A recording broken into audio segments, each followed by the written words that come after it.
The House now comes to the debate on the Budget Policy Statement 2012. Paul Goldsmith. Mr. Speaker, I move that the House take note of the report of the Finance and Expenditure Committee on the Budget Policy Statement 2012. The committee considered the BPS in March, and I acknowledge the work of the members of the committee under the then Chair, Simon Bridges. And I want to begin by congratulating the Minister of Finance for his efforts to steer the New Zealand economy so successfully through such a challenging period. The economy may not be growing as quickly as we'd like, but it is growing. It has now grown for 10 of the past 11 quarters, which is more than much of what the developed world can boast. And we are expected to grow more strongly over the next 2 years than the Euro era, the United Kingdom, Japan, United States and Canada. I apologise, Honourable Member, and I say to other members of the House, it is noisy. I know members are leaving the House, but it's unfair to a member right at the back of the House for so much noise to make it so difficult to be heard. I just ask for a little courtesy to be extended to the member. Paul Goldsmith. Thank you, Mr. Speaker.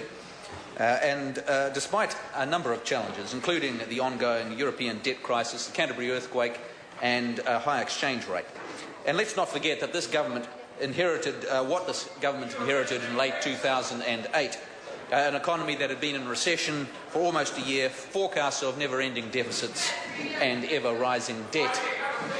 Against that, we've been helped along by the fact that our terms of trade has been good, and that our two largest trading partners, Australia and China, are forecast to maintain relatively high growth rates. So that bodes well for the coming years. The Budget Policy Statement 2012 sets out the government's plan for the budget 2012 and future years. All members of the House will be familiar with the priorities that the government has outlined. These are responsibly managing the government's finances, building a more productive and competitive economy, delivering better public services within tight financial constraints, and rebuilding Christchurch. These priorities are well known because this government has been consistent and steadfast in its purpose. As the Prime Minister has said, we're sticking to a plan that is working.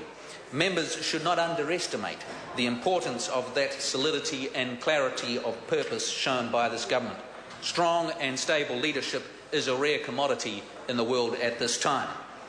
Going through the four areas, let's focus first on building a more productive and competitive economy, because there is no magic here, Mr. Speaker. We're not entitled to anything.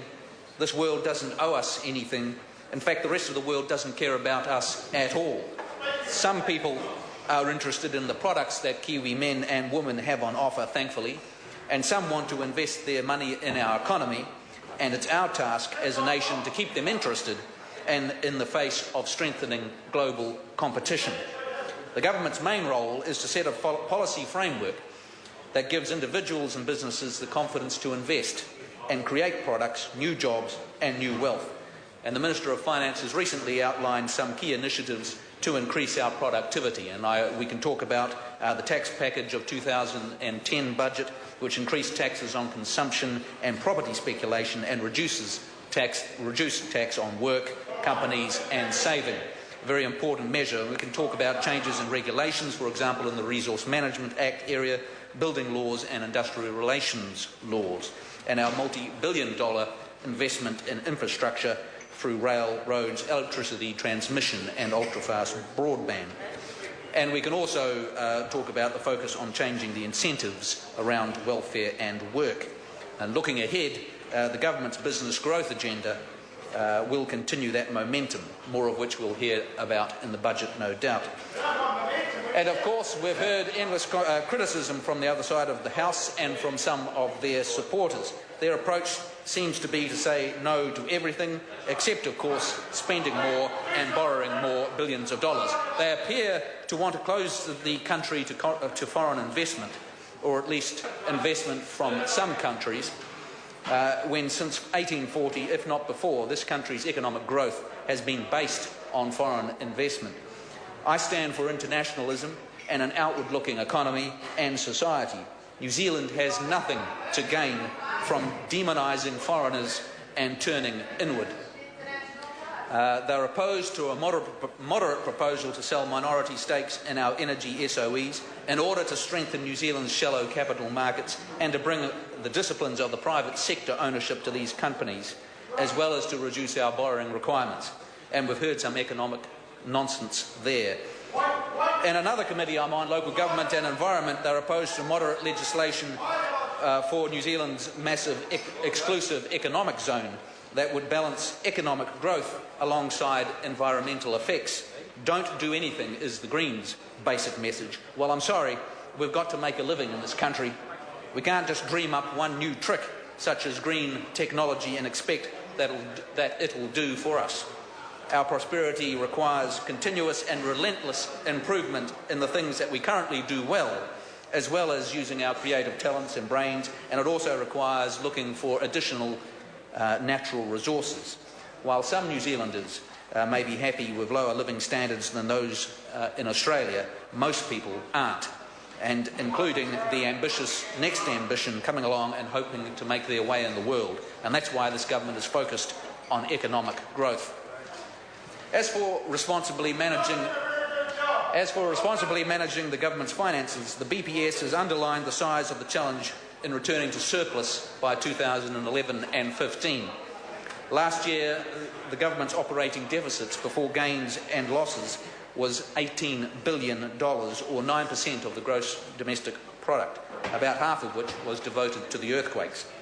And the budget policy statement, which we're debating today, forecasts that deficit would be around $12 billion in the current June year, before roughly halving in each of the subsequent 2 years to return to surplus. And last week, the Minister revealed a $1 billion deterioration in preliminary forecasts of the operating balance before gains and losses in 2014 and 15. This is due to such factors as the impact of lower global growth on short-term New Zealand growth forecasts and the downward revisions to expected New Zealand super fund revenue and state-owned enterprise profits. We're also expecting a rise in some finance costs and higher earthquake costs. So we have a wider gap to bridge. And as the BPS says, this government has shown it is capable of delivering budgets within tight fiscal parameters. 2011 budget increased a new zero operating allowance in an election year, and the Prime Minister has indicated that we'll run close to a zero budget again this year. None of this is easy, Mr. Speaker. This is a massive rebalancing of the nation's finances. It would be politically easy for the government to find excuses to put it off for a few years, to kick the can down the road, but that is not our intention. Households and businesses up and down the country are doing it, finding savings and ways to make the same amount of money go further, and there's no reason why this government shouldn't also do it. If we turn to rebuilding Christchurch, all of this has been made much more difficult by the need to rebuild Christchurch, which we remain absolutely committed to do. I spent time down there over the recess and continued to be amazed by the scale of the disaster. More than 100,000 homes damaged, or half the housing stock in Christchurch, 7,000 homes red zoned, and more to 3,000 to 5,000 businesses in the CBD having been replaced. I also want to mention the fact that the BPS reported on the government's determination to deliver better public services within tight budgets. We don't have the option of pouring more and more money in, like the government did in the previous decade. In any case, more money doesn't always lead to the results expected. Since the government sector is such a large part of the economy, Mr. Speaker, it's crucial that it is as focused on productivity improvement as is the rest of the economy. So in conclusion, this national government has been taking a moderate and balanced approach to managing the government's finances. We've made the hard decisions. We've made the hard decisions to reprioritise spending towards the things that work, and we also have a firm focus on results rather than just inputs. We've had the guts to prepare this year to see our second zero budget as we chart a course back to surplus. And it's this combination, Mr. Speaker, of disciplined fiscal policy and a willingness to make trade-offs, having a plan to rebuild and strengthen the economy and sticking to it, that will give New Zealanders the confidence to invest in this country and in the brighter future that we all aspire to. Thank you. The question is that the motion be agreed to. The Honourable David Parker. Mr. Speaker, I'd like to start with